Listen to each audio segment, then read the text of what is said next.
బాపట్ల జిల్లా సామాన్య ప్రజల కొనుగోలు శక్తి పెంచే విధంగా కేంద్ర ప్రభుత్వం జీఎస్టీ 2.0 సంస్కరణలను చేపట్టిందని బాపట్ల శాసన సభ్యులు వేగిసేన నరేంద్ర వర్మ అన్నారు. స్థానిక టీటీడీ కళ్యాణ మండపంలో సూపర్ జీఎస్టీ సూపర్ సేవింగ్స్ ముగింపు సమావేశం జరిగింది. ఈ సందర్భంగా మాట్లాడుతూ 2047 నాటికి భారతదేశం ప్రపంచంలో నెంబర్ 1 దేశంగా అభివృద్ధి చెందాలని ప్రధానమంత్రి వికసిత్ భారత్ దిశగా అభివృద్ధి చేస్తున్నారని ఆయన అన్నారు. జీఎస్టీ 4 స్లాబ్లు ఉన్న విధానాన్ని 2 స్లాబులకు తీసుకురావడం జరిగిందన్నారు. ప్రజలు వినియోగించే నిత్యావసర వస్తువులు, మందులు, మోటార్ వాహనాల బీమా అన్ని రంగాలకు కూడా జీఎస్టీ శాతాన్ని తగ్గించడం జరిగిందని ఆయన చెప్పారు. ఈ కార్యక్రమంలో జిల్లా కలెక్టర్ సతీమణి భూమికా చంద్ర లాలి, జిల్లా రెవెన్యూ అధికారి జి గంగాధర్ గౌడ్ తదితరులు పాల్గొన్నారు.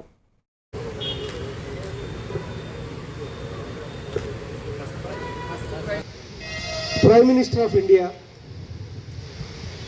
మన చీఫ్ మినిస్టర్ ఆఫ్ ఆంధ్రప్రదేశ్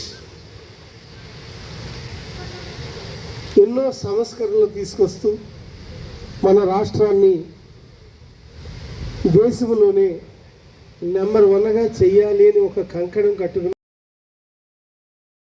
ప్రపంచ దేశాల్లోనే 2047కి నెంబర్ 1 దేశంగా, కనీసం నెంబర్ 2 దేశంగా అయినా సరే తయారు చేయాలి అని వికసిత్ భారత్ అంటూ